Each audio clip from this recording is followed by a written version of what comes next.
ಕಟೆಪಟ್ಟಿ ಗ್ರಾಮದವರು ಕೂಡ ಬಹಳ ಭಕ್ತಿವಂತ ಗ್ರಾಮರು. ಅಲ್ಲಿ ಗುಡಿ ನೋಡಿ ನಾ ಗಾಬರಿ ಅದ, ಅದನ್ನ ಎಷ್ಟು ಅದ್ಭುತ ಕಟ್ಟಾಕತ್ತೀರಿ. ನಾವೆಲ್ಲ ಹಂಪಿ ಒಳಗ ಹಂಪಿ ಕಟ್ಟಿದ್ದು ಬಹಳ ಅದ್ಭುತ ಅಂತ ಹೇಳ್ತೇವೆ. ಇಂಥ ಹಳ್ಳಿ ಒಳಗೂ ಸಹಿತ ಹಂಪಿ ನಿರ್ಮಾಣ ಮಾಡಿರಲ್ಲ, ಇದು ಬಹಳ ಶ್ರೇಷ್ಠ ಇದೆ. ಎಲ್ಲರೂ ಕೂಡ ಅಲ್ಲಿ ಇಲ್ಲಿ ಪಟ್ಟಿ ದೇಣಿಗೆ ಮಾಡಿ ನಾವೆಲ್ಲ ಗೋಲ್ ಗುಂಬಸ್ ಕಟ್ಟಿದ ಅದ್ಭುತ ಅಂತ ಹೇಳ್ತೇವೆ. ನಾವು ಅಲ್ಲಿ ಇಲ್ಲಿ ಏನು ಹಂಪಿ ಕಟ್ಟಿದ ಅದ್ಭುತ ಅಂತ ಹೇಳ್ತೇವೆ, ತಾಜ್ ಮಹಲ್ ಕಟ್ಟಿದ ಅದ್ಭುತ ಅಂತ ಹೇಳ್ತೇವೆ. ಆದ್ರೆ ನಿಜವಾದ ಅದ್ಭುತ ಅವುಗಳಲ್ಲ.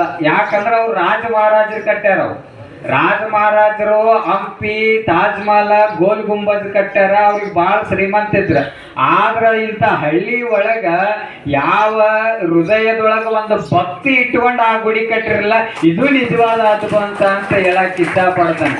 ಅದಕ್ಕೆ ಆ ಗುಡಿಗೆ ನಮ್ಮ ಸ್ವಾಮಿಗಳು ಒಬ್ಬರ ಎಷ್ಟ ಲಕ್ಷ ಕೊಟ್ರಂತ. ಬಸೈ ಸ್ವಾಮಿಗಳು 21 ಲಕ್ಷ ರೂಪಾಯಿ ಕೊಟ್ರಂತ.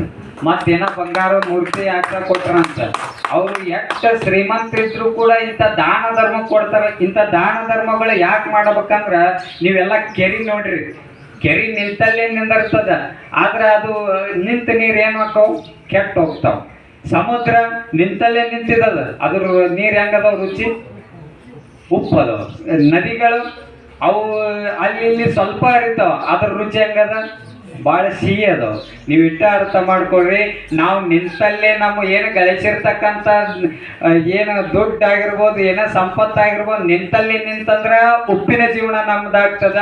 ನಾವು ಗಳಿಸಿರ್ತಕ್ಕಂಥ ಸಮಾಜಕ್ಕೆ ಉಪಯೋಗ ಮಾಡ್ಕೊತ ಹೊಂಟ್ರೆ ಅದು ಸಿಹಿಯಾದ ಬದುಕು ನಮ್ಮೆಲ್ಲರಿಗೂ ಕೂಡ ನದಿ ಹಂಗೆ ಆಗ್ತದೆ ಅಂತಕ್ಕಂಥದ್ದು ಅರ್ಥ ಮಾಡ್ಕೊಳ್ಬೇಕು. ನಮ್ಮ ಬದುಕು ನದಿ ಹಂಗೆ ಆಗ್ಬೇಕು ಹೊರತು ನಿಂತ ಸಮುದ್ರದ ಉಪ್ಪಿನಂಥ ಬದುಕು ನಮ್ದು ಯಾರ್ದು ಕೂಡ ಆಗ್ಬಾರ್ದು. ಅಂಥ ದಾನಿಗಳು, ಹಲವಾರು ದಾನಿಗಳು ಸಹಿತ ಆ ಗುಡಿಯನ್ನು ಕಟ್ತಾ ಇದ್ದೀರಾ. ಬಹಳ ಖುಷಿ ಆಗ್ತದೆ ಅಂತಕ್ಕಂಥ ಮಾತನ್ನು ನಿಮ್ಮೆಲ್ಲರಿಗೂ ಸಹಿತ ತಿಳಿ ಹೇಳಿ